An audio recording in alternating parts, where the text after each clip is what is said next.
So basically the problem that we had here is that everything happens on this UI thread, right? And that makes execution slower and also makes your app not responsive while it's performing a long-running task, such as updating the status online, right? So the proper way to do that is to outsource long-running work on a separate thread. So you may think about that, and if you're just thinking in terms of Java, you would do something of this nature.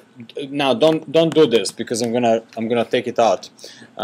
But you would do something like this. So this is the long-running stuff, right? And typically, what I would do is I would put all this long-running stuff on a separate thread. So I may do something like this in regular Java. So new thread. Alright, I start it, and then I say create a public void run method inside of it, and then I do .start. So this would create a new thread, and whatever I want long running I put in here. So I could, for example, cut this out, right, and put it into here. Make sense? Except it's first of all it's complaining about make text stuff, which I may comment out. That's another problem altogether. But let's. The error basically it's the error that we're gonna show. I'm gonna show you in a second. Yeah. So.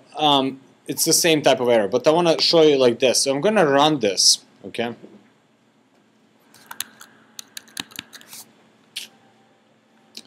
And I'll get back to that error. So I want to run this, so I'm starting it. I say, it doesn't matter, hello, something like that.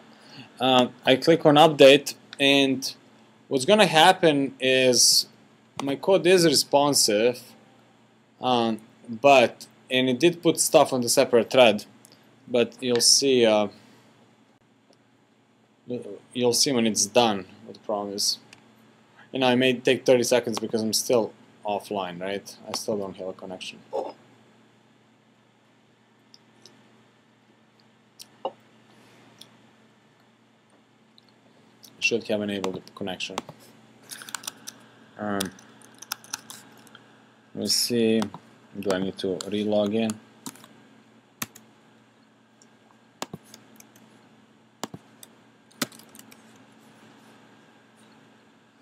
Still waiting for the connection. There's timeout, not yet. Waiting for the IP.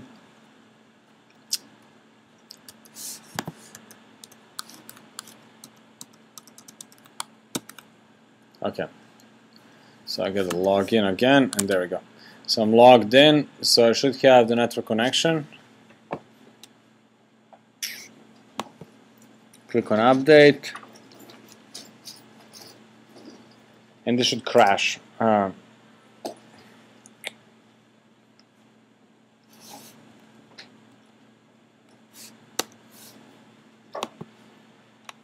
but except we're catching. And are we catching that exception? Let's take a look at our stack trace.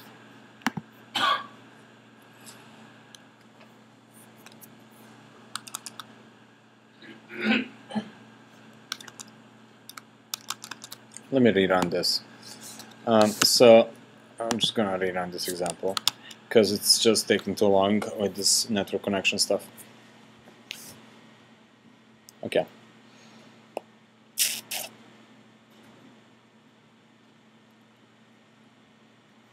Okay, so our app is up. I say hello and click on update.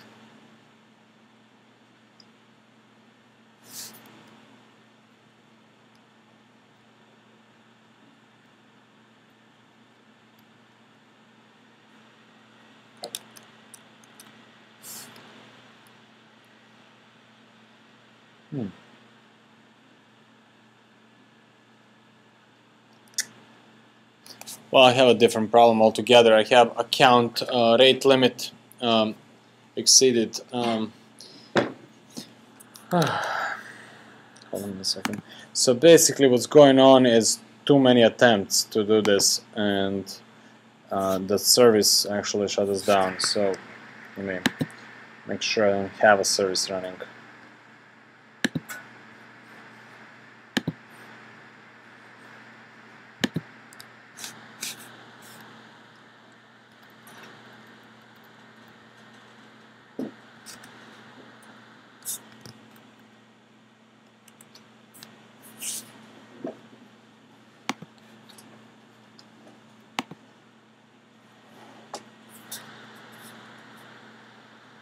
Okay, so I killed that service because I have another service that keeps running in the background all the time, and that's partially why that's partially one of the problems. I'm gonna try again to see if I can run this one to reinstall it.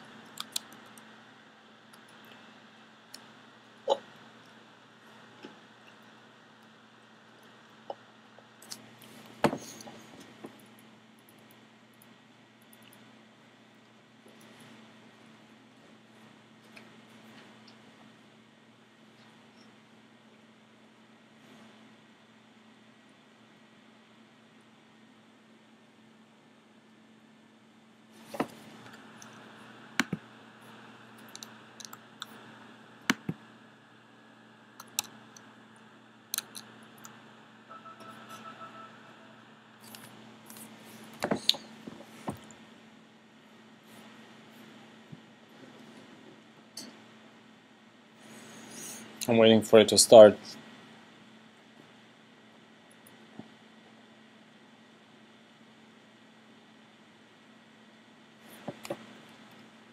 I'll start it this way. Okay. Hello, update.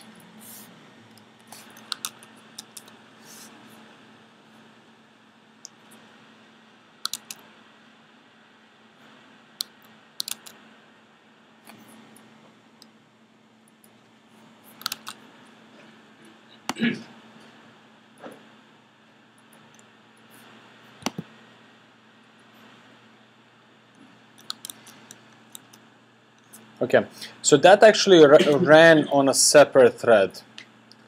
Okay, that actually worked. And so let me show you something with the trace file. So remember how this trace file looks like. We only have one UI thread here, right? Everything is working here. So our network update happens on this guy.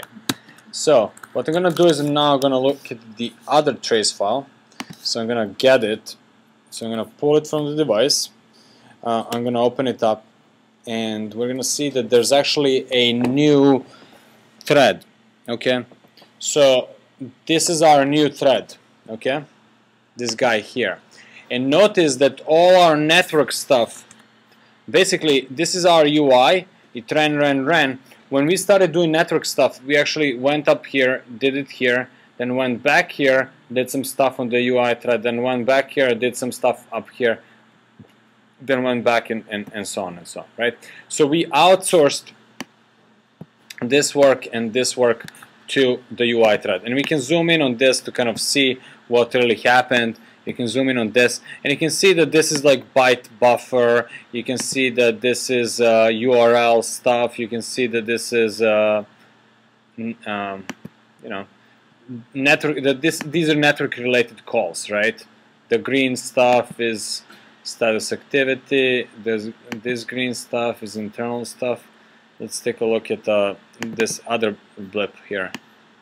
So if I go in here, so let's see, the blue is buffer read write. So it is the network stuff. You can even tell here that it's based on JTwitter library, right? So in other words, this worked fine. So that's how you do it in Java. You just put something on a separate thread, right? Do you guys know that from regular Java? Okay.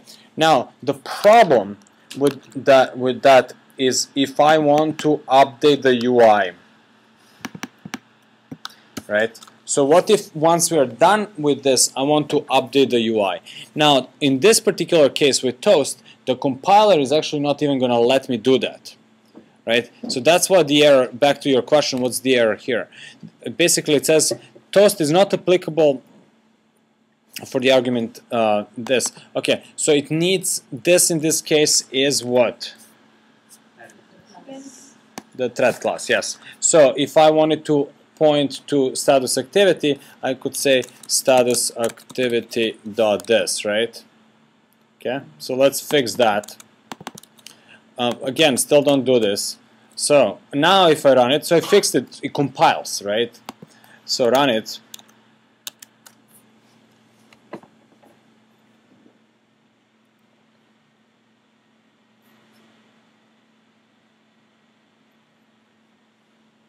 I'll say blah, click on update,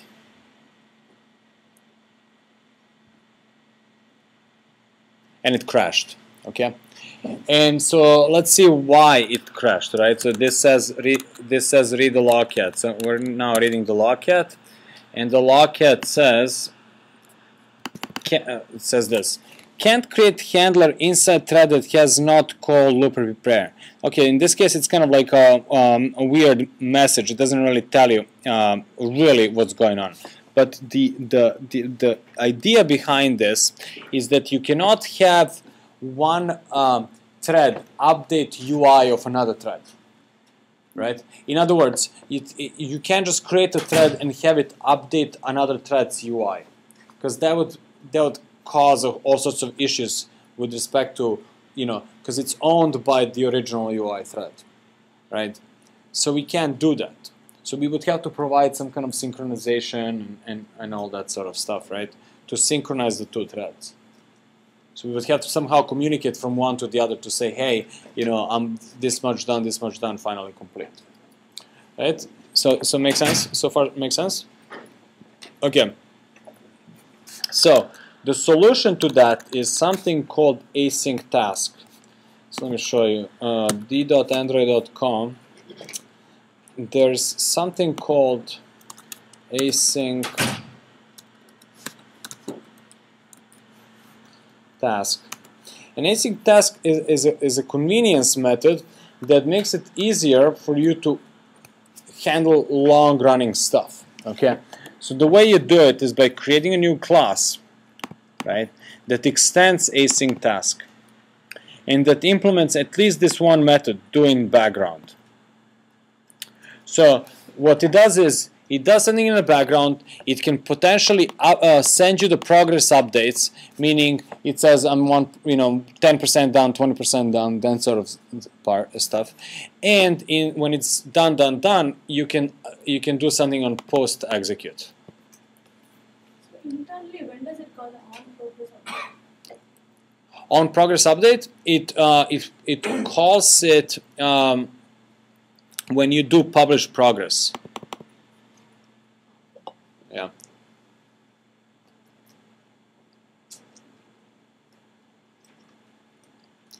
So that's basically when it calls it. Now here's a couple of things that are kind of interesting. You guys know what generics are, right? Right. So here, notice here how we are using them. Okay. So this file is basically the input, and you know what variable length arguments are, right? So this one is the input to this file. The output is this file long, which matches that, which matches the result, which matches that. So basically, in background does something, sends the result, and sends it back here. Okay?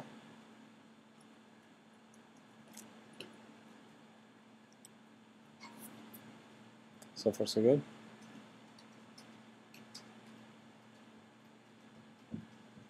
Okay, and then if you have any updates, that's that file, that's that integer. Okay, so let's do this. What I want to do is now, so I'm not gonna do this thread new stuff because, like we explained, that doesn't work for our needs. So I'm gonna go back to what we had before, right? Right. So what we're gonna do is we're gonna do something like that. So I'm gonna create a new class. You can make it private if you want, private class, and I'm gonna say, what do they call it in the book? Update. Update Twitter. Post to Twitter task. Post to. I'll call it post task or something like that. Keep it simpler. Or let me actually see. 1 second.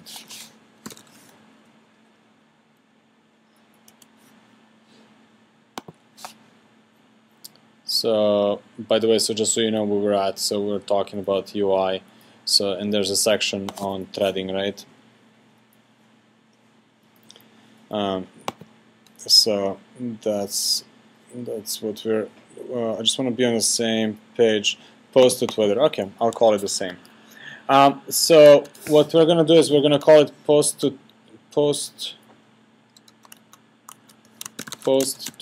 Twitter. It's not just Twitter. And now we have basically input, a result in the middle, and output. So basically, what's going to be the input to Twitter that we're making that we're posting? So that's going to be the status, the message, sorry, string, right? What's the intermediary? We don't really have an intermediary result, and so you know I can say I'll say string for simplicity's sake. Okay.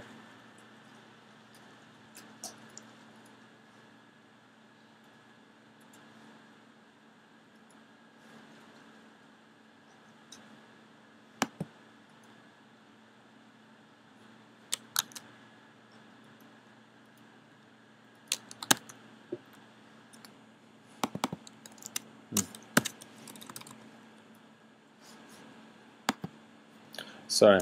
Post to Twitter extends async task, right? And I can async organize imports to import async task. I can do string. That's fine. And we must provide that one method at least, which is do in background. And again, the quick way to do it is just to say Eclipse add unimplemented methods, right? So Eclipse just adds that method.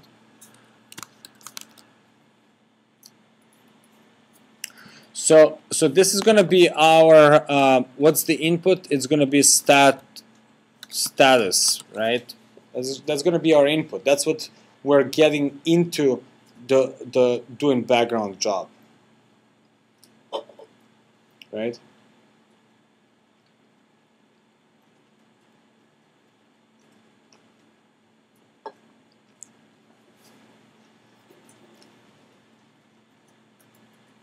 When you mentioned generics, string, it's going to take 3 parameters? Yeah. Well,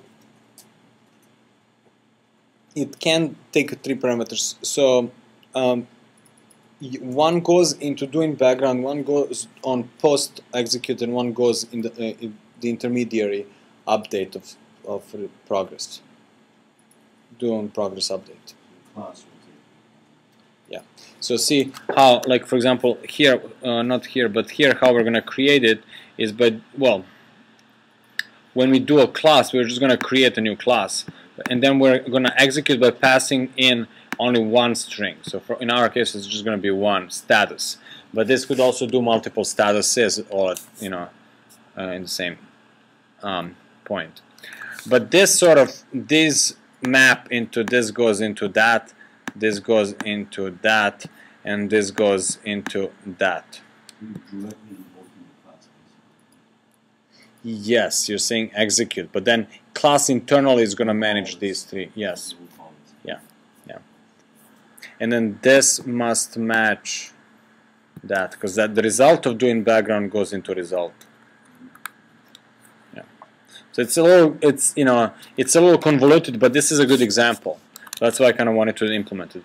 So this is going to be my result, right? So I'm going to have some kind of result.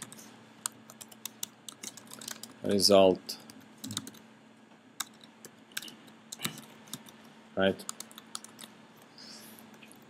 And then I'm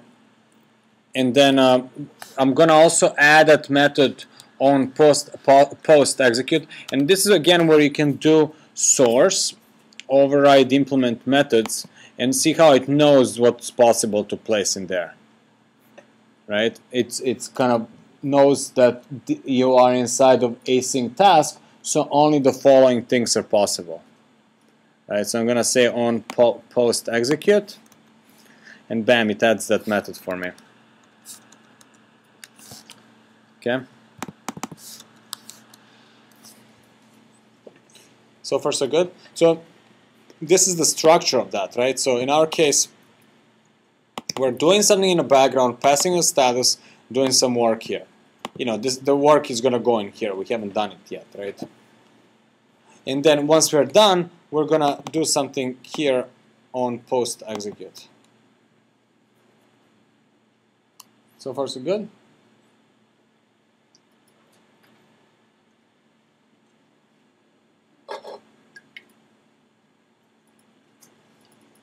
So the API doc is string long, string doesn't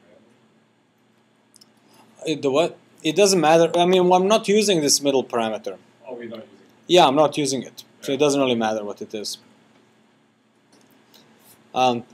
You know, if there was an intermediary status, because I don't really know that we're 5% done, 10% done. In this case, I don't really have that progress report thingy. Yeah. I remember seeing the error message where it was talking about looper.prepare, right? So we've gone into this approach now, which is a helper, right? But if we had done looper.prepare actually just that one line, we would have had those triplets talking to one another, right? Not quite. Not quite.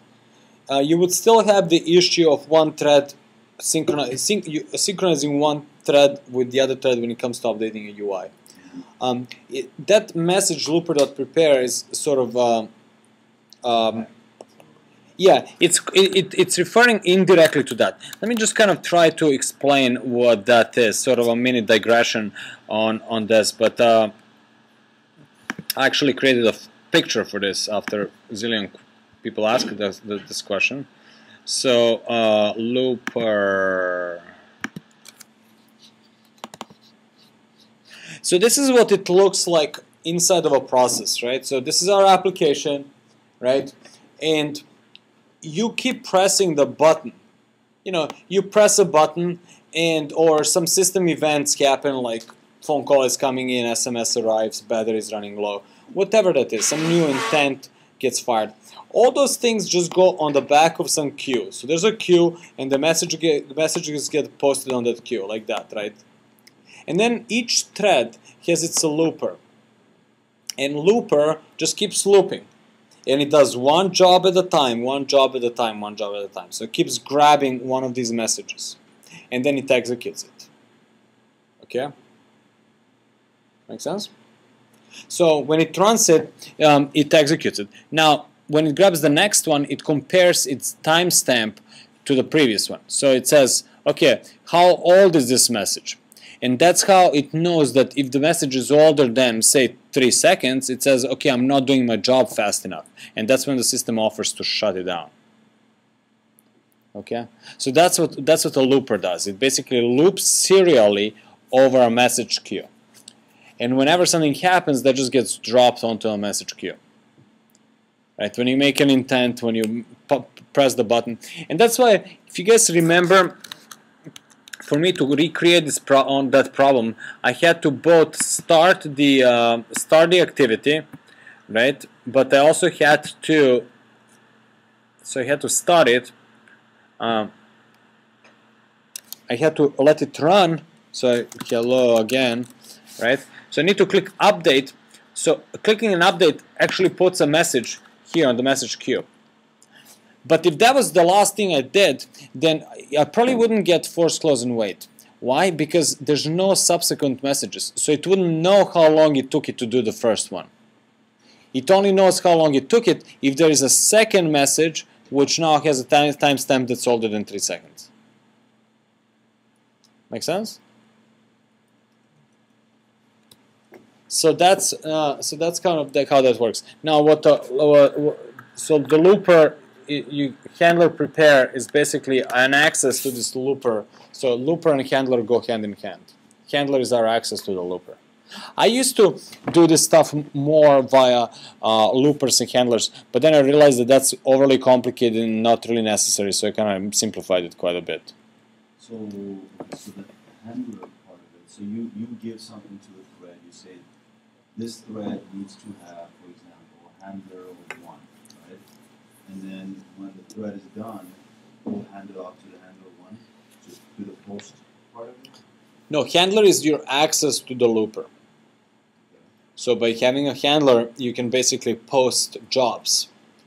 So when I say a handler.post, I'm actually adding a message onto the queue. That's what that is. But we're not doing it in this case, yeah. So does that kind of make sense? So back to this. So this is basically the shell of our code. So the long-running stuff was this, right? This is what took forever to run. Okay. So I'm gonna cut this out. I'm gonna put it inside of here. That's our long-running task, right?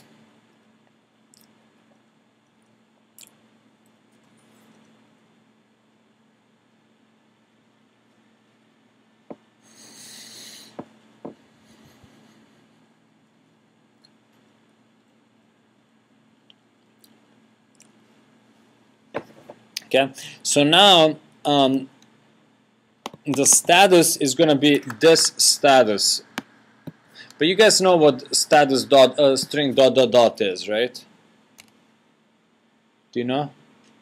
So that means that you can have many, like it's a variable number of arguments. It could be 1, 2, 3, 4, 5, 10 arguments, right? Just like in a printf statement, you can have variable number of arguments. You know what I'm talking about? So that's what that is in Java. So, but however, what Java does when it sees that, it really just packages this stuff into array.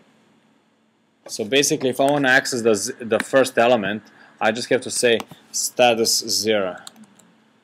That's it.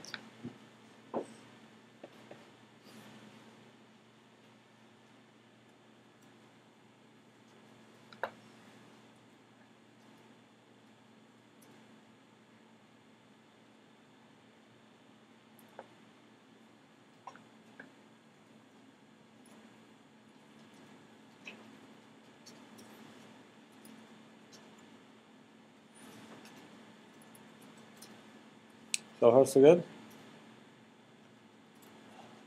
Okay, so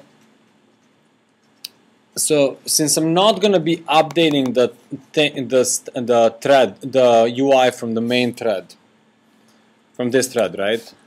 So I'm not going to be doing it from this thread. So as opposed to doing this, we're simply going to return, or say result is that message, right? Status failed or succeeded, right? Something like that, right? And here I would say status failed, the result status failed, right? Something like that. So this is now returning the result, but then on post execute we can actually update the thread. So here I can now say toast.make text, and then the context is going to be the parent, which is StatusActivity.this, right? Text is going to be result, right? And result, right? And then duration is going to be toast.make long and .show.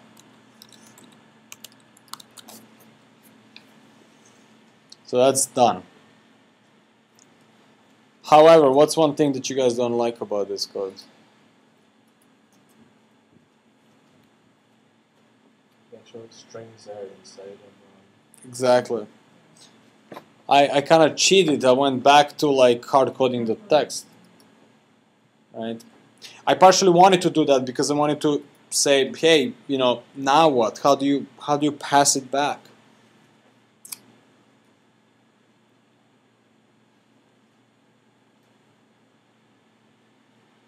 Right, I cheated here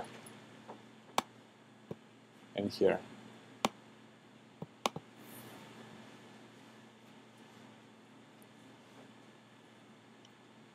So how do you get around this?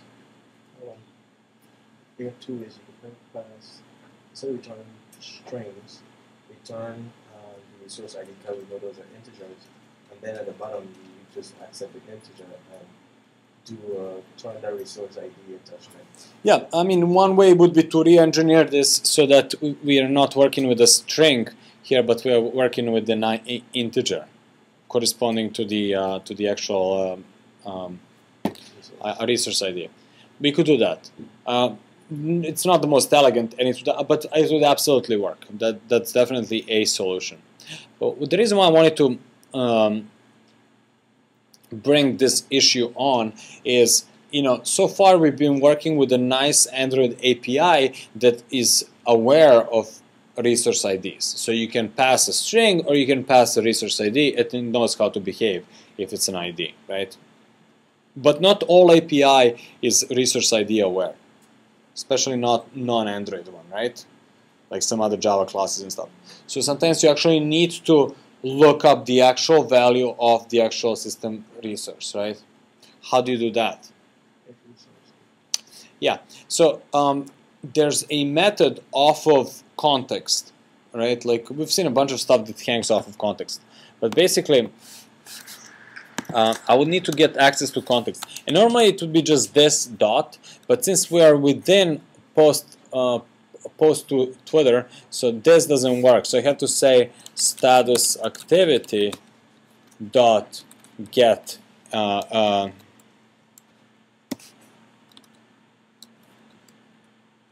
dot this dot get resources, or even better, get string. So what I can do is I can basically say StatusActivity.this, that gets me access to the context, and I can say get string. So it returns the string for that particular context. Right? And now I can say r.string. And then status successful. I'm gonna copy paste that here and say status failed.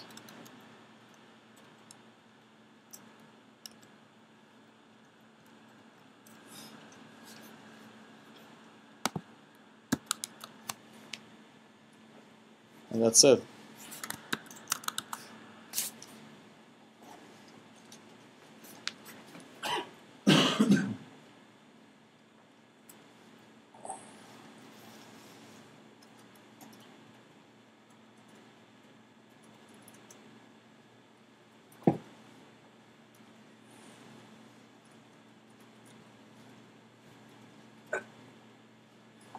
You should run your thing. You see the next method, the post skip method. Oh. That just does the make text. Right, so we're going to return the result as a string from one method to the other one. It says that the post to Twitter is never used locally. Yes, because we haven't used it yet. So what's saying is that you have this class, but you're never using it. So we need to kickstart it, and we do that on click. So on click, we're going to kickstart it. So we're going to do it just like in this example, right? So new blah execute, right? So I'm going to say new post to Twitter, right? Dot execute. And then I'm going to pass in the string status.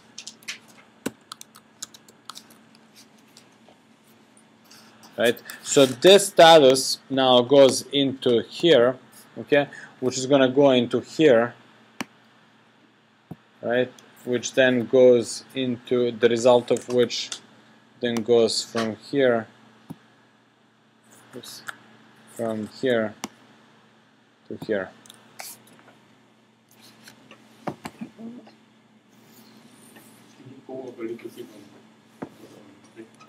Up?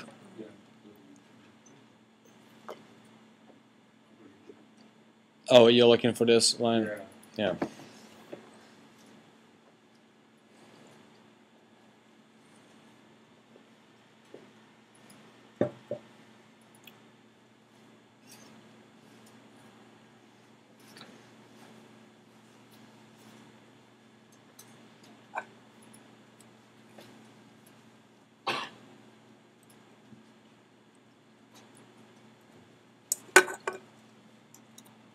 finished its task and now it's going to post-execute.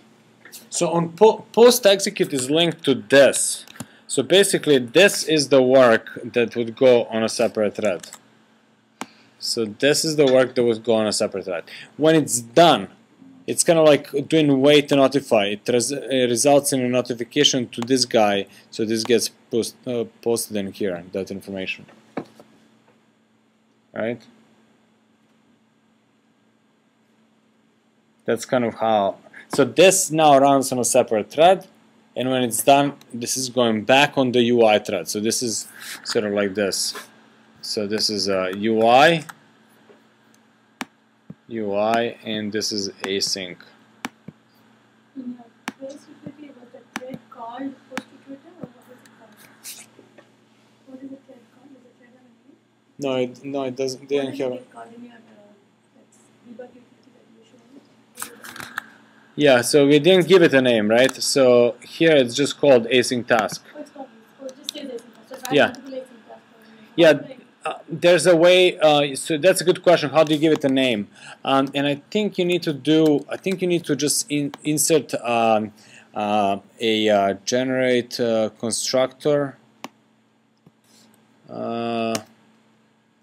And I think you just need to generate a constructor, and I think you give it a name here.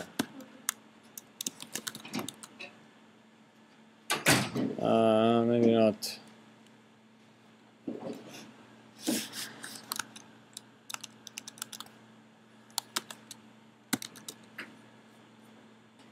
No, a normal thread. That's what you do. yeah, But that's what I was wondering. Because you have multiple threads. How do you tell which is what in the debug tool?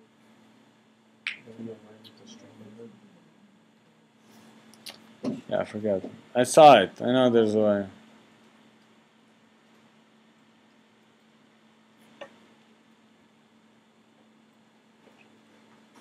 Yeah. So, anyway, does this make sense to everyone, more or less, how this works, and why we care about that? It's maybe it's a little bit of an advanced topic, but it's kind of important. So we never really use thread like cloud thread. We didn't. Well, we didn't. We are going to use it. We are going to use just a plain old vanilla thread as well. Oh, okay. When in the first service, because we don't have to synchronize anything. But in this case, this is much easier than us doing it manually. So whenever it's like talking to the GUI, you go with that of using AsyncTask. Yeah, exactly.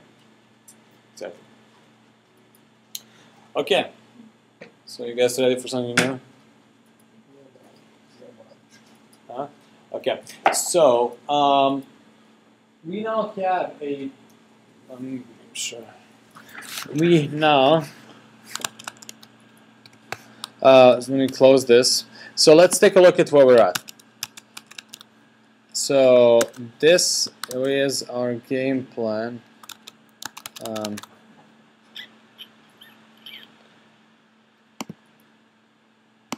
So this is our game plan, right?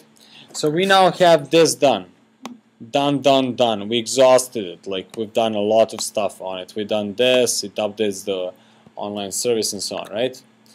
One thing that kind of is not very good about it is that username and password are hard-coded. So is the service. Like, it'd be really cool if we could make this application work with multiple services and multiple user IDs. Like, for example, you guys could use it for inter-department communication, things of that nature, right? You could just go and create your own account and your own service, just like I did, and you can even host it on on your own servers, right? So to do that, we need a way to configure it. So to do that, we're going to create a preference activity that's going to help us configure it. So let's think about this. If you want to write a configuration piece for your app, what are the components that you would need? You would need a screen. You would need storage. You would need validation. You would need a way to access it. Right? So there's a lot of stuff that you will need to do to support, like if you're just doing in plain C or Java, right? There's a lot of stuff you need to do to support a simple, here's the username and password. that the user can enter, modify, keep around, and so on, right? Make sense? So in Android, it's actually something like that is already provided, right? So it's made much simpler. So to do that, we're going to use a preference activity, and to do that, we're going to first define what our preferences look like. What do you think we're going to start? We're going to define what our preferences look like. So, knowing what you know, just wild guess. You haven't done this before, but where would you start? What kind of... XML, yes. Yeah. So when I said define what it looks like, we're probably going to start with some kind of XML, right? But how do you start an XML file? Yeah, the new Android XML, yeah, you use that. That's a good place to do any XML stuff, right?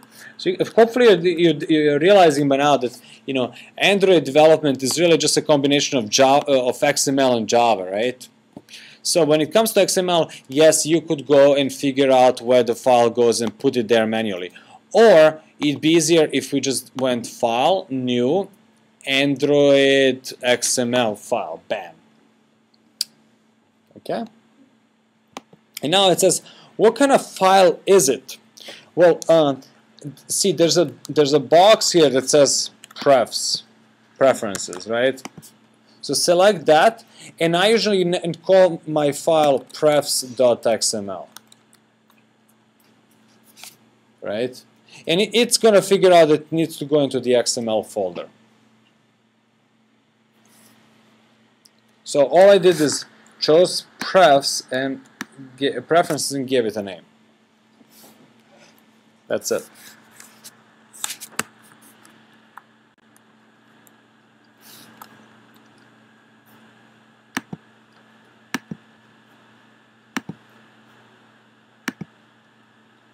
Is this how it opens for you guys? It shouldn't open like this. It should give you a different view. Let's see. Okay, it should look like this, right? See how it's retarded a little bit? So you didn't select any layout or anything? No, not the layout. I selected the box that says preferences. Okay. See, it's like to the left. One of the preferences. So we're defining what our preferences look like. Okay. So let's do. For now, let's do three things. We're gonna do username, password, and the API key, so that you guys can switch it to some other API. So by switching that API key, you can say I want to use Twitter, or I want to use Identica, or I want to use... You guys know what Identica is, right? It's another service, Identica, that's like Twitter, right? It's based on the same technology. So you know, if you don't want to tweet, you can, whatever you do on Identica. See, this is another community that has a lot of people, and so on. So there's Learning Android there too, but it's also shut down. It shut me down everywhere, so I keep switching. Right. So to do that, so what we're gonna do is we're gonna click on this and say add, and now I'm gonna add three types of preferences. So there are some common ones: checkbox, edit text, list, preference category, preference screen, ringtone preference. So we're going to do the edit text. That's basically a preference for a piece of text, which is what username, password, and API root are. Got it? Did you get it? Everyone got this screen? I'm going to click on that, and now I'm adding this, right? And you may want to open up the preferences in a section. So now that we have this, we need to basically specify what our preference looks like. Now, there's only one property here, but the ones that are sort of important is key is important, okay? Key is basically how we're going to look it up later on. Title is important so that user has some information. Summary is so important, okay? And that's about it. So the key, I'm going to say username for username, okay?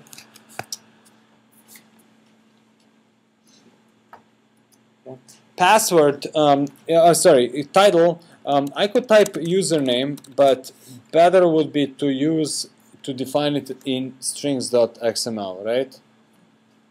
Right. So I'm gonna, as opposed to typing username, I'm gonna say click on browse, new string.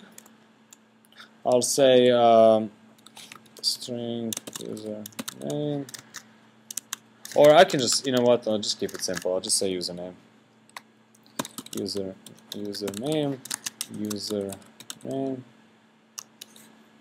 Okay. For those of you in Ubuntu, you would have to separately add it, or if you're lazy, you could just hard code it. And summary would be another string. I'll say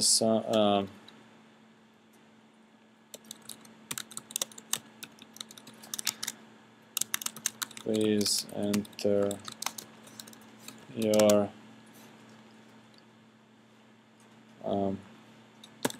login username. Your username.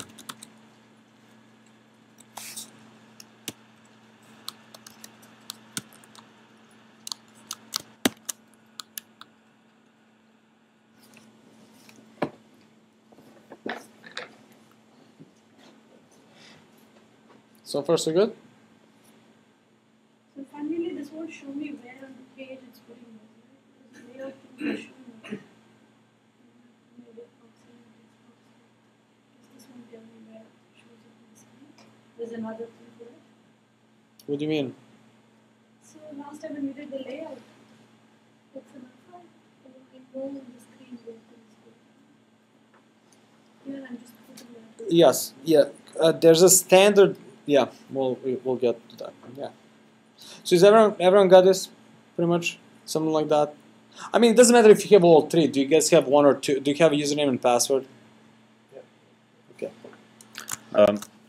That it's written in stone. What I usually do when I create a new class, I call it prefs and then activity. So I usually say, you know, name followed by what it is, right? So you'll see later on updater service, you know, timeline activity and so on. Just so I can visually figure out what's what. Okay. So click on finish, and you get just a plain old Java class. There's nothing Android-ish about it, right? So we haven't had to create a main building block from scratch yet. But whenever you create the main building blocks, it's sort of the same steps. You subclass one of the existing things from the framework, right? So you start from something that's already there, right? You rarely start from scratch. So if I was starting from something that's already there, don't do this, but I would typically do something like this, extends activity. And that would make this be my activity. However, in this case, we're not going to just extend an activity, but we're going to extend a special kind of activity that knows about preferences. It's already preference aware. Okay, so that one is called, you guessed it, preference activity.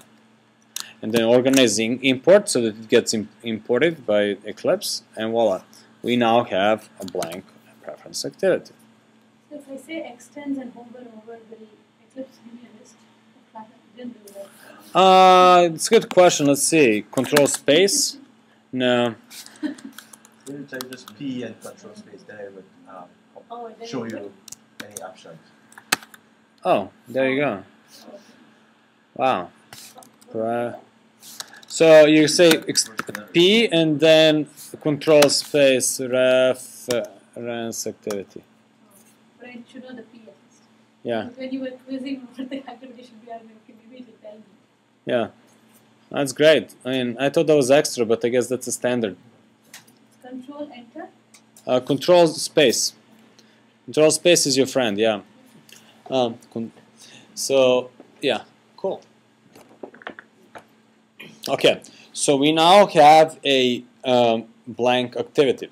So, whenever you have a new activity, what do you care about on create? You guys are good. Yeah. So just like we said, you know, you write activities, and all these guys we write by filling in the blanks. These are possible blanks that we can fill in, right? So, you know, one that we said universally almost always matters is onCreate. And by the way, they're not really blanks, because if they were, we wouldn't have to subclass the parent, you know, call the super, right? So again, as opposed to typing, I'm going to go source, override the implement method, so it knows what's available in preference activity, and I'm going to say onCreate. Bam, there it is. Delete the to do. It already calls the super, and now I have a placeholder to do something.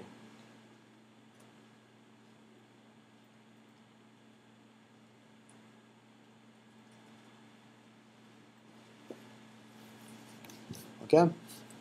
So far we are back at square one. We haven't done anything new. We're just going to create the, you know, the placeholder for possible new stuff. So what was our typical line 11 in Hello World? Set the content view, right? But in this case, it's not going to be just a set the content view. It's going to be something to do with that XML file that we created, right? So if you don't remember, and I've done this about 25,000 times. If you don't remember what the function is, you do control space. And I think it's something that starts with add content from, add preferences from resource. There it is. Woohoo. So control space ADD, and that should find it for you, right? Look, these function names or method names are extremely long. They are hella long, right? Do you guys know that hella is going to be an official word? I'm not making this stuff up. There's an official, somebody from Google actually has submitted it as one of the names for a very long, like, you know, Google trillion, billion, zillion. Those are all names of like very long numbers. Like Google is, yeah. So there's a very long number, I tend to the, I don't know what it is, but they suggested it's called hella. It's going to be a hella long number. There you go. So it's not slang. All right. So anyway, well, at least it may not be one day. For now it is. So so the names are long, right? These names are long, so that's why you don't want to type them. You want to use control space. So it's nice kind of combination of both worlds. You have very descriptive method names. On the other hand, you don't have to type them. So, all right. So r dot, and then you gotta figure it out. What's our XML? It's right here, right? So yeah. So r dot XML dot prefs, and again we didn't type much. Yeah. So you want to point. So the resource that you want to point to is that resource that we just did, which is. So that if it didn't prompt you, that means R is not updated. And if the R is not updated, it probably didn't save this file. Right? Because magic happens when you click Control S. You guys don't see me doing it, but I already told you about that, right? Control Shift F just to be sure. Shift all files, just in case you have multiple unsaved ones. Oh, Control Shift S? Oh, cool. Good to know. Yeah, saves everything. What level should I do that at? No, Control Shift S saves all your files that you may have opened in your workspace. So, I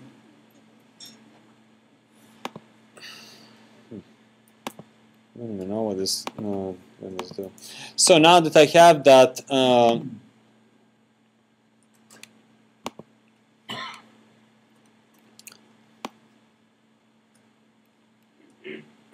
now that we have that, that's it. We're done with this file.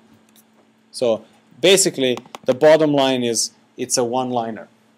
So this is going to know about a special type of activities called preference activity, and it's going to know how to load our specific preferences that we described in this XML file. That's it. Did you have to import R, but R is in the same package? No, R is in the same package. So if it's importing R, and it's probably... It's not. It's still complaining. Maybe it's just... Yeah, so here's what can happen sometimes, and it's a tough one to find. So you mess something up. Let me reproduce something. You mess something up. Here, I forgot the quote again. Bam. I forgot the quote. R doesn't exist. Bam. Or R got deleted. I'm gonna delete my R. Right? It's disposable. Right?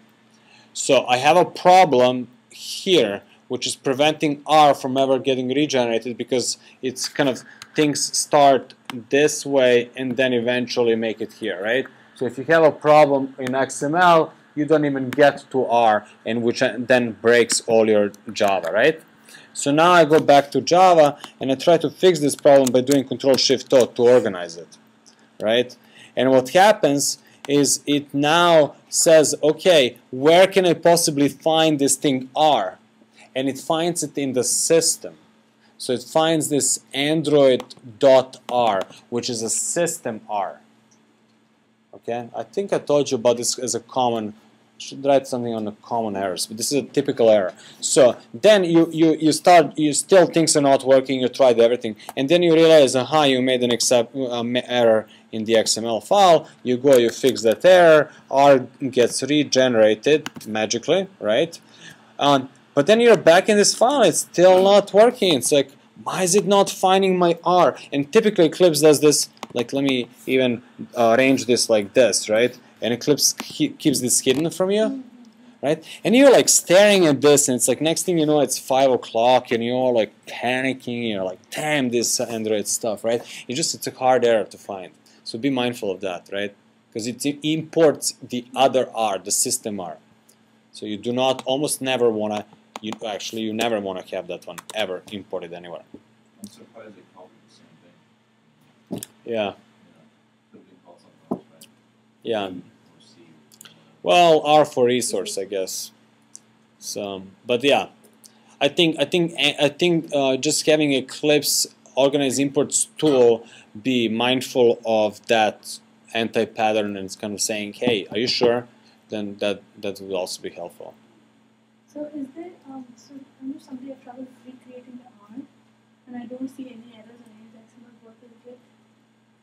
Well, if you can try, you can always try project clean, right? And that's gonna force the auto rebuild.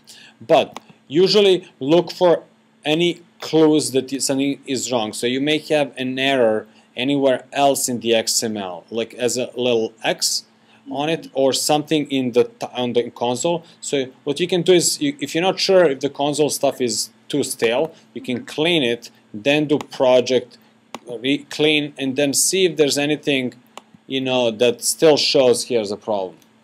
I would use that as a hint. Okay. Okay. So so back to activity. So what we've done. So our steps were declare it, right? Declare it. So XML first, right? That was number one. Number two was create a Java file by subclassing one of the system files. And right, and then referring to that number one. That was the number one that we did. So far so good. This is pretty standard. You're going to be doing this over and over again. That's why I'm kind of, drawing it for you. Now, there's a third step. And the third step is whenever you create one of these main building blocks, right? And remember, main building blocks from yesterday: services, activities, content providers, broadcast receivers. You gotta declare them, register them. Most typically, that's done in the manifest file. Okay. So far we haven't looked. Well, we looked at the manifest file mostly because we were concerned a bit with permissions. But notice that your application is explained here.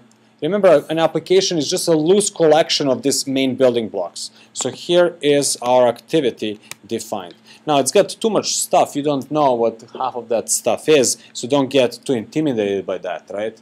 But if I wanted to declare our new activity, all I have to do is something like this. Within the same application block, I would do activity, okay, and then Android name, and then I would say .prefs.activity. You can even shorten this to be like that. Oops. See, this is a bug with Eclipse. Okay, that's it. So I just can basically say, hey, I got an activity. There it is.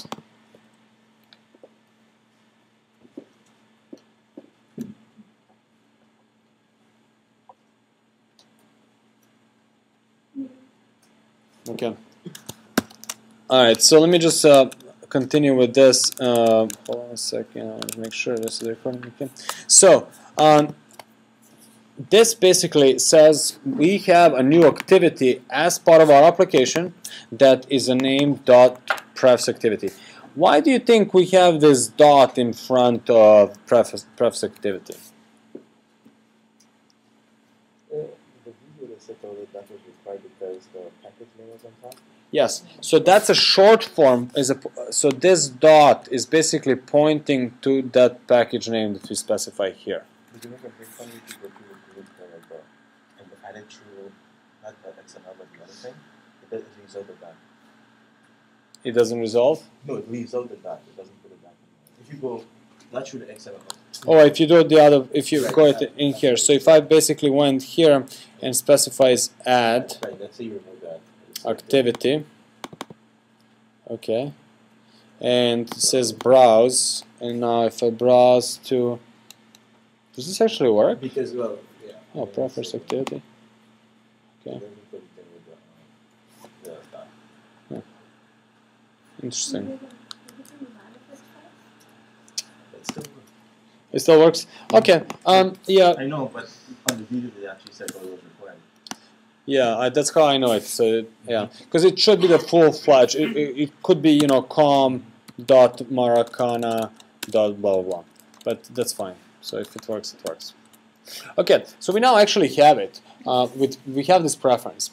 Let me just really briefly show you something, but we're going to undo this. So if I actually close my activity like this stuff here, okay, intent filter, that basically says this activity is the main activity.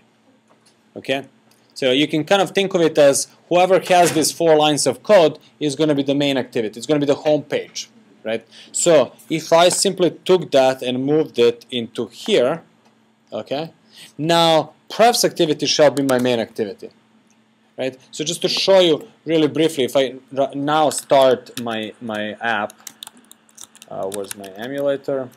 Look, it's starting up, it's starting up, it's starting up. There it is. Does this look like our application, right? So now I can, I can click on here and I can enter username learning Android, right? And then password PASS 2010, whatever. See, password field is being masked. Okay, okay. And then I forget what the server is. I'll look it up. But the point is, it works, right? So we have an activity and we can start it. Remove the username and password from the Yes, so that's what we're going to do, yes. But we need first a way to get it, yeah. So the problem that we have now is we don't have a way of going between the 2 activities. I can show you this activity, but now I can't show you the other one.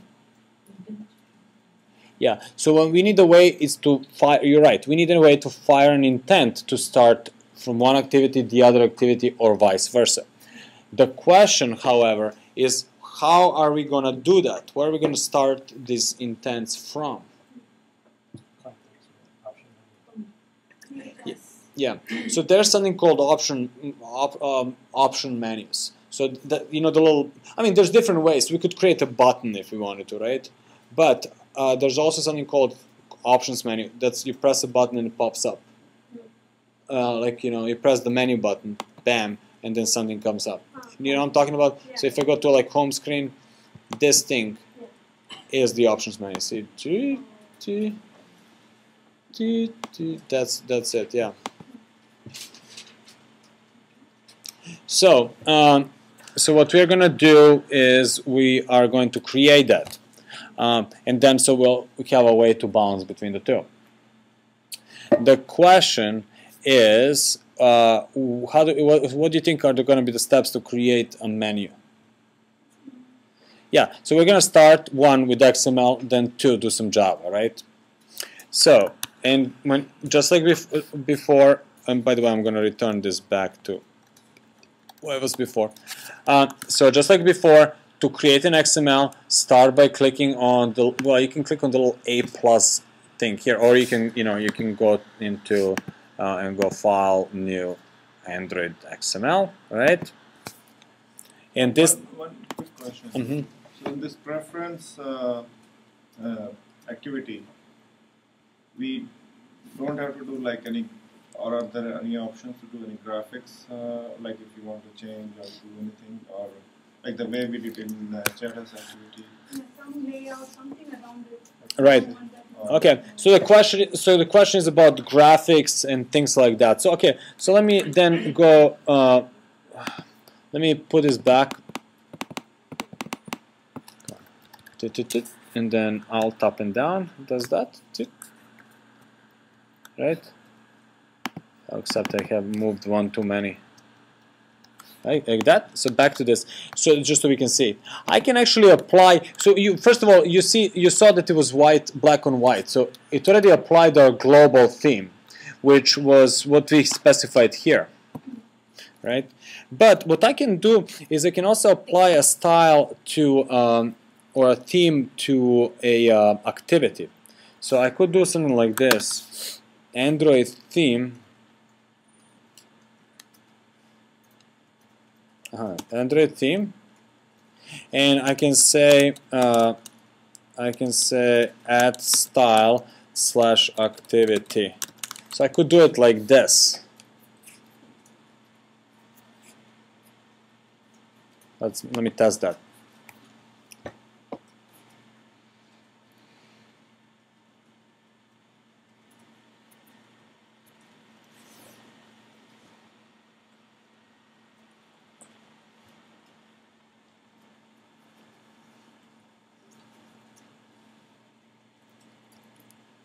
Okay, so let me see what happened.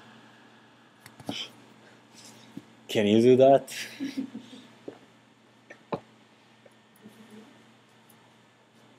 I got a little recursive problem in there, right? Because it applied my activity. Yeah, it applied to everything. So.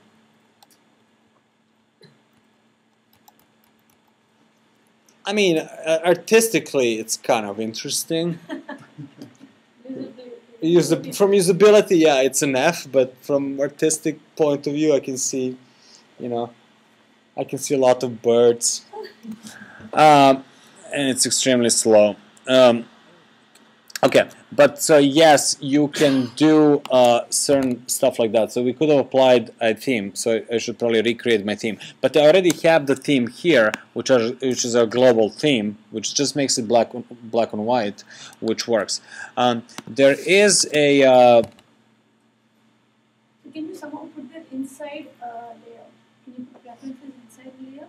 Yeah. So there are things you can do. You can do. Inside of the activity, so there's stuff we can do. Set content view. No. I know I can do set title, which is very useful. So I can, for example, do a set title, and I could create a new title that would be that would be a title for this one. So for example, I'm going to do that really quickly in strings, just like we had zillion and one other title status update.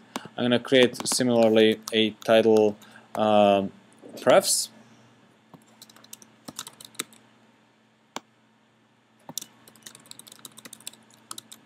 Okay, so I can do that. So I'm going to go here and I'm going to say r.string. Title, do you see title prefs there? So that's going to set the title, just to show you. Bam. So that is going to do that.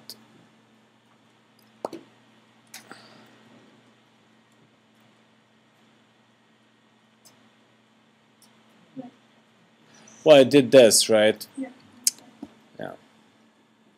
But theoretically, we could have created it same way we created a status activity also, right? Like give some text box or names and things like that. And like it may not be seen like admin or that preferences view, but it's still there is no, at least from the internal perspective, there is no difference between both of them, right? Well, yeah, so hold that thought for 1 second. So yes, there was a second approach we could have done. But I think I did it in my in this guy. Let me just run this guy really briefly, because I think I actually I've done it in this guy in the first approach. So, but hold that thought. By the way, this guy doesn't rotate, so that's one of the features. So if I go menu, prefs, see, it looks nice, right? It's got a background, but that's because the style that I applied in this case was window background. That's the thing. That's what I wanted to do. There's a window background, so I can apply that to everything to have the same background if I wanted to. So that would give me, in this case, so back to our. Can you go back to your emulator again? Yeah. So you could never get to this page directly, right? And you would never need to. You only come through the preference page of the settings, right? So what if somebody launched that app without logging in? No, so what I do in this case is, I mean, you can get to this page whenever you want. You click on the menu and you go to that page, right? And what happens is when you first time launch it and nobody has, the user doesn't have a username and password, I actually bounce them to this page. Oh, you do? Yeah, I actually, so first time around, this was the first thing you saw. Yeah, but back to my style. So yes, I could have assigned a global. Where's my global style? Yeah, I could have theme.light. I could have actually done background and then specified our background, which was what was our background? I forget. It's @drawball and then Twitter BG, right? BG. So that would have done that. But so if I run our app again, I got one better, right? So I got, yeah, right. So that applied, but you know some other stuff didn't, right? So anyway. So what you just created basically is the vanilla form of the preferences that Android wants to. Yes. For you to see. Yes. Right? Yeah. So what we could have done is we could have done the custom creation, text boxes, our own buttons, all that stuff. Yes. But Yes. this is, you know, it's quicker. Exactly. It's quicker, makes job much easier, and so on. Now, the question is, do you want to recreate everything from scratch, or do you want to use these building blocks that you can create? Now, in this case, I used the preference activity, which made it super simple for me to really just point to a resource and do this, right? The other approach that I could have done would be to not subclass preference activity, but subclass regular activity, right? And in that case, I could have a little more control over how things look. So let me just as an experiment, I'm gonna do that. You guys don't have to necessarily do that, but I'm gonna do a new new XML file. I'm gonna say layout. I'll call it prefs.xml, but in this case it's a layout. So don't get confused with the prefs.xml that we have here in XML and this one here. So what I want to see is there a widget that is aware of preferences? Okay, and I believe there is. Preference, is it preference screen? I think there's a preference screen and that it's actually a component that can throw in. Maybe not, maybe I'm wrong. I believe that there's actually a preference screen that you can then bind to it. Let me see something really quick in the documentation. I haven't used this before. So preference screen. So there is something called preference screen, and it's preference screen is actually when a preference activity. Okay.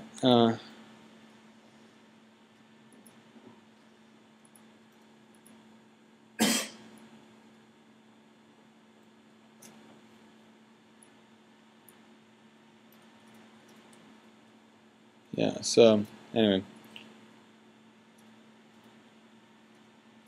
So I could, you know, there's some other ways to do it, but I would have to do a little more research on that. That's okay.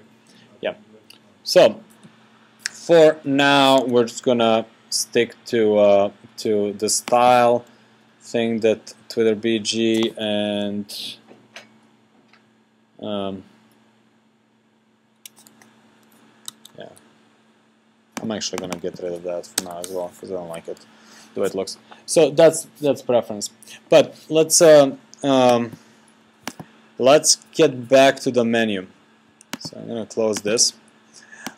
So back to the menu. So we now want to create the menu, and you guys said we're going to start with creating a menu by clicking on A+, right? Menu.xml, and there is actually a choice for menu.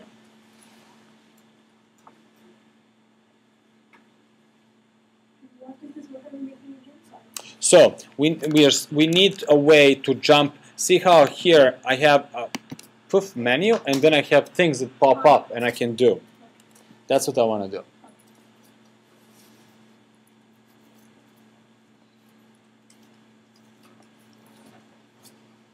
So this is an intent. What is the menu called? What is the menu? So the menu, the thing called, there are different menus, but this one is called Options menu.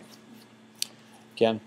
So what we're going to do is we're going to create a new menu XML. So the key here was to say menu XML and to point to menu. Okay. And Eclipse figures out where it goes. Click on Finish.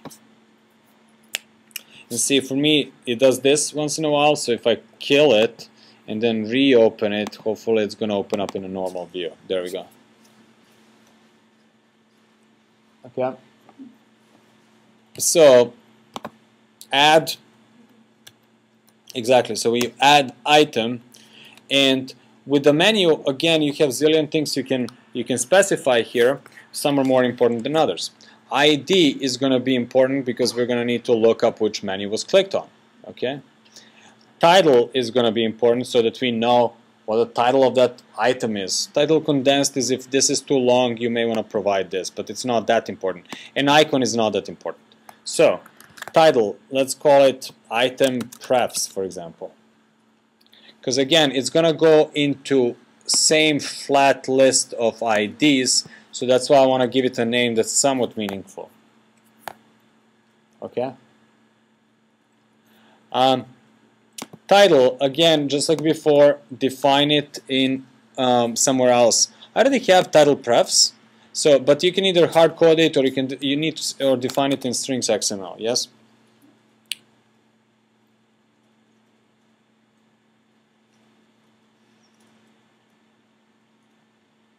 So in the strings, XML, right, we're trying to create a new string. There are like two tabs. One is string and other one is new r.string. So that's going to be it's going to be like in a reverse order, and it's a little confusing. But this would be the R part. This would be the actual value, right? Or if you look at it like this, if I click on add, like string, so this is going to be the R part, the ID, right? And this is going to be the value. So if I said something like title timeline, and I say timeline, so this is going to be strings. So if I save it, right? See, now it goes like, so there's my title timeline, right? Like that. Oops. So that is r.string.timeline title timeline, and this is the actual value of it. Yeah. It's in reverse order.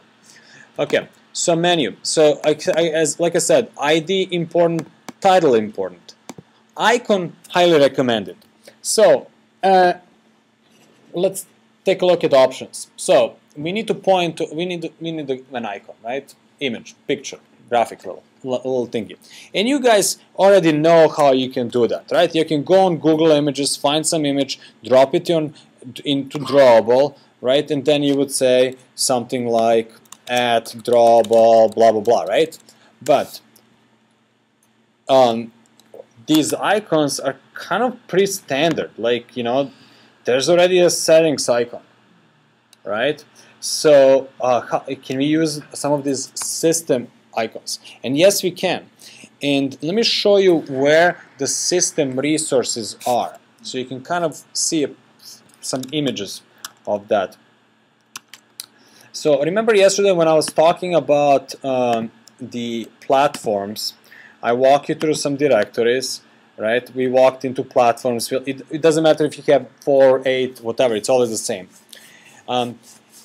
There's a subdirectory that I kind of skipped, and that's the data directory. And inside of that data directory, there's another directory called res. So this is basically the beginning of the system resource folder. Just like your app has res folder, which corresponds to your R, so does the system have its own res folder, which corresponds to Android.r, right? So this is Android.r with its zillion-and-one layout, zillion-and-one raw data for various languages, zillion-and-one strings. There's your English Australia, English Canada, English Britain, Israel, India, New Zealand, Singapore, US, South Africa, Spanish in US, in Spain, French in Belgium, Canada, Switzerland, France, oh, this is Hebrew, and so on, right? You get the idea. So, just like that, we have the graphics will be under what? Drawable, right?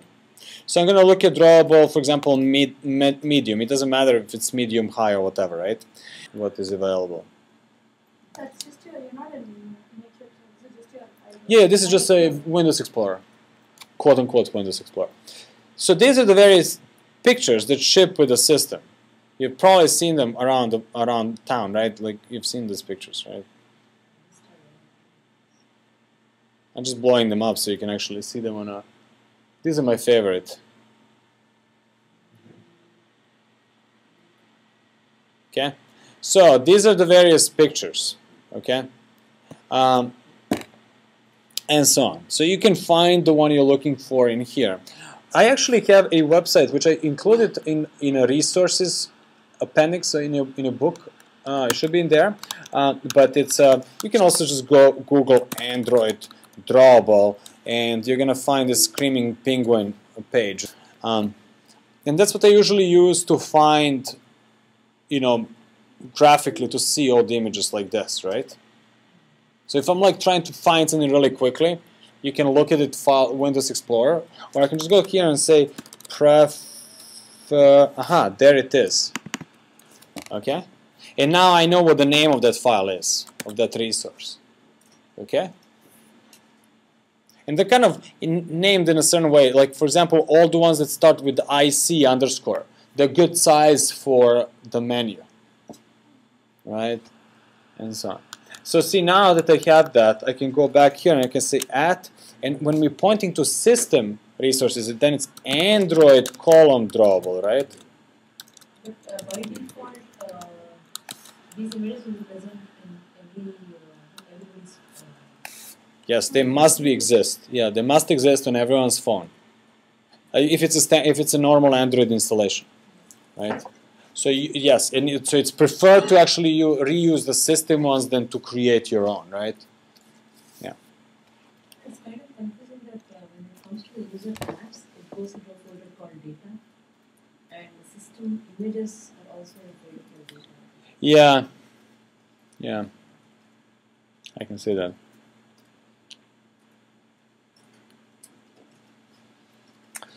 So far, so good.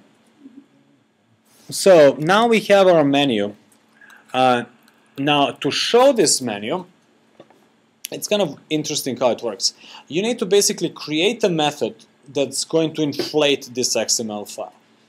Okay, and you need to create a method that's going to respond to XML clicks. There are two methods. So, in other words, and remember this picture, I said these are the callbacks that we have, right? Well, there are actually more callbacks that are available to activity. But they're not lifecycle callbacks. These are lifecycle callbacks, right? That's why we have them on the list. But if we go back to our status activity, okay, and if we do, I'm gonna do it after on stop. By the way, at this point, I'm gonna take out this debug trace because that actually just makes stuff run really slow. So I'm just gonna comment it out, leave it there for you. But after on click, I'm gonna add those two, you know, I'll say menu stuff, right? And I'll put this as in this was posting to Twitter stuff, right? And this is you know,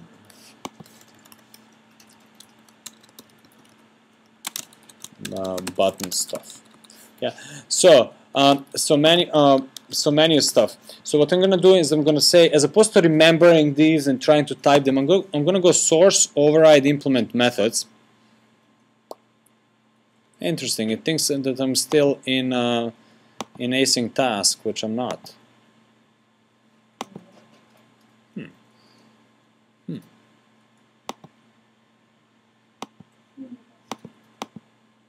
Why does it do that?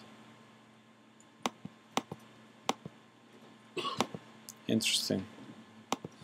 Let me. Just go one method out, go between on click and on stop, and then it's fine. Okay. Okay, so fine. I'm gonna here and organize implement methods. Thanks. Bam. There. So we're looking for something to do with on options menu. And look, there's this two that we wanted. There's the on options menu selected. That one is called when it gets created first, when an actual thing is selected, right? And then there's also one that says on create options menu. Bam. So on create options menu and on options menu selected. So on create options menu and on options menu selected. That's why you kind of just gotta think about what am I working on, and then that should give you a hint what those things are.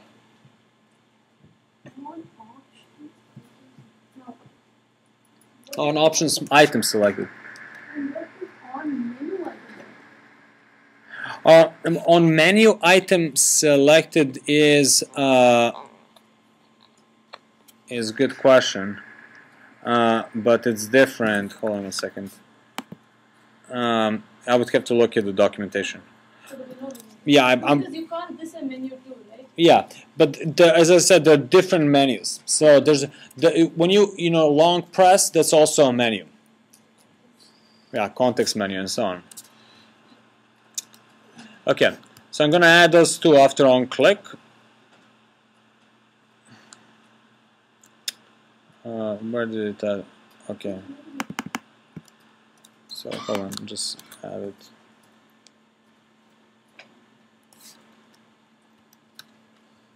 Okay, so I'm gonna put it here.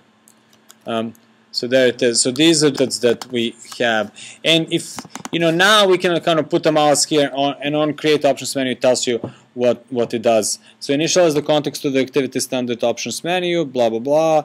Should place it in there, and you must return true for this menu to be displayed. So that solves this problem. So just return true, right?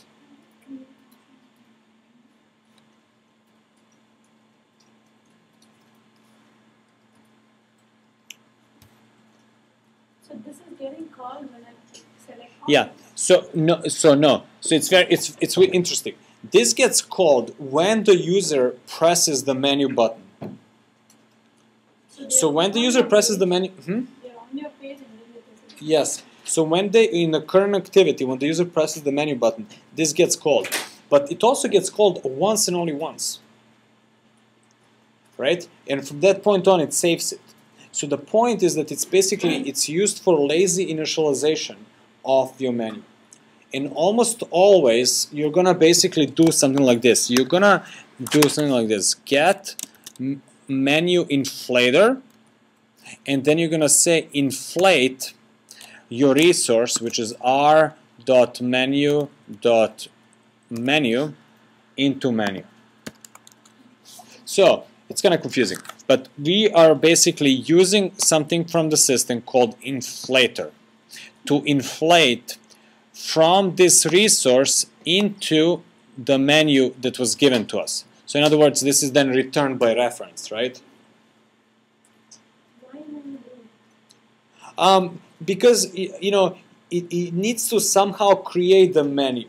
You may not have you might have not done this via XML.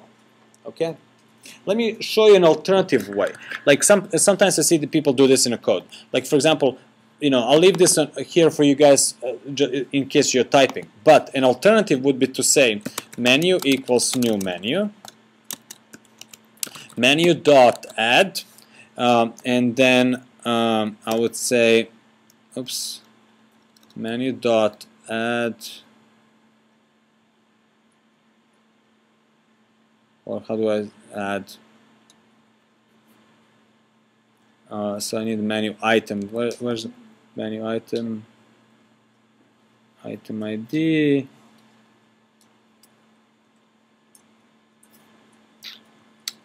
Get item. Anyway, you can programmatically basically create a menu, right? I would need to create a menu item and then add it. So inflator, that's a good question. What does the inflator does? What I was trying to do here manually. Inflator opens up the XML file, right? This is our XML file. Opens up an XML file, says, okay, for each element I'm going to create that object. So it creates an object called menu.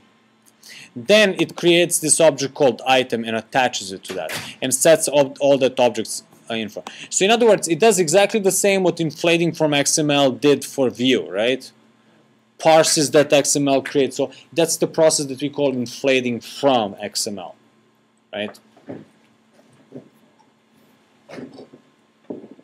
That makes sense? So that's what we're...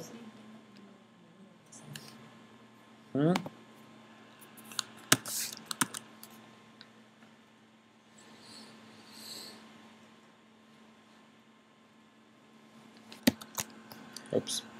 So yeah. So hold on. So there we are. So those are so far. I mean, don't worry about this one. This one's still not done. But this was the one-liner. So basically, we said get menu inflator, inflate that resource into that menu. So menu inflator is used to take this resource and pump it into this Java object. Takes XML, parses it, inflates it, and creates a Java object. Okay. It's almost always going to be, you can kind of use this as a template, right? Almost always is like this. So how come for the layout, when there are instance of this attribute, I don't need to do inflating. I just could say find view with the ID. Right? Well, you did inflate it with by doing set content view. Set content view, line 11. Right. That's what does the inflating. Opens up the XML, parses it, loads up all the Java objects. Only after that we were looking them up by name. Yeah. But here we have to do Yes. So that's that. Now when the button is pressed, this is gonna get called on options item selected. Let's get the documentation for that. So this hook is called whenever an item in an options menu is selected. Blah blah blah. Simply returns false. So return false to allow normal menu processing to proceed. True to consume it here. So we can consume it here. We can say we're done with it. So I can return true. Okay. Now the question is just how we're going to handle the button presses, the menu presses. And you know, right now I only have one menu item, so I don't really have to check what item was clicked on. But for future expandability, we're going to have more than one menu item. I could do something like this: switch on item dot get item ID, right?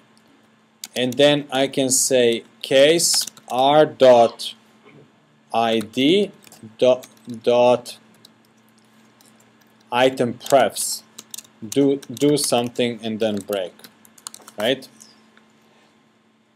Why is it complaining here? Switches in script. Oh, switch. Okay, so this is where it's nice, the fact that IDs are integers, because you can switch on them. Okay, that's sort of one benefit of those integers. So again, I didn't have to do this, but now I have a framework for future expandability of this guy, right?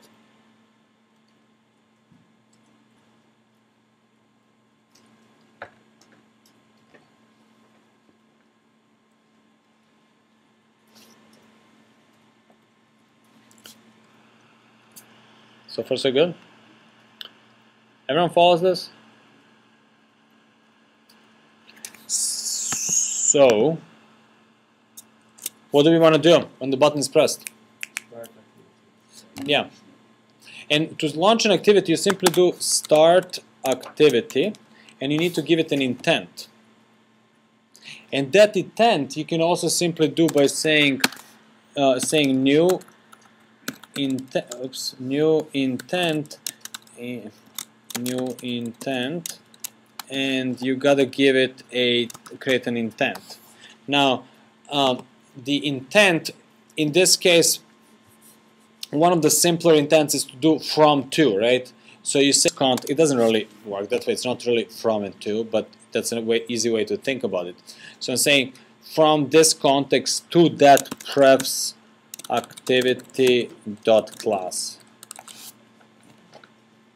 Okay. What were the arguments to intent again?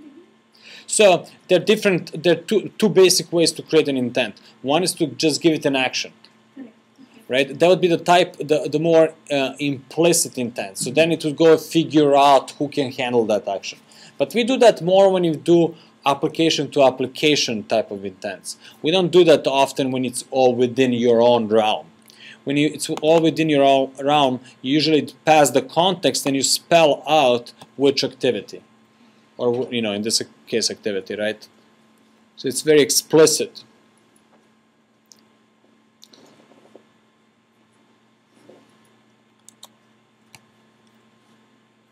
On this,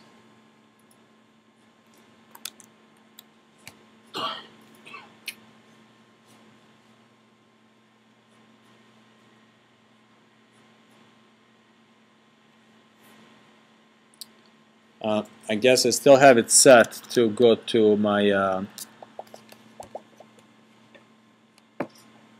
in my manifest. I'll still have it set to go to prefs, right? So I need to move this up there, rerun it.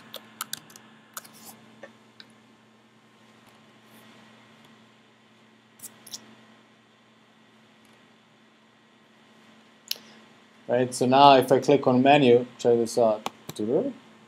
Oops. My screen is a little too small or too big or whatever, so you can't see, but it says prefs. And then if you click on it, it opens this up. It goes back to that one. So menu opens up the it was just zoomed. My bad. So it opens up the preferences. It's a menu.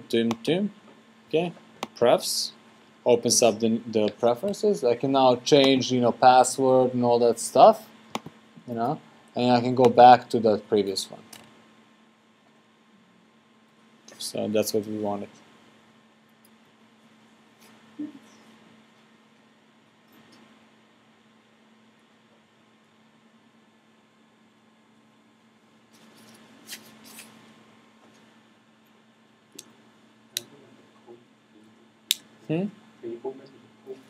Yes.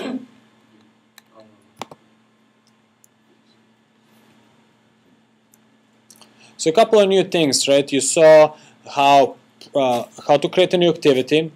You saw preferences work. You saw how menu work, and you saw how intents work, right?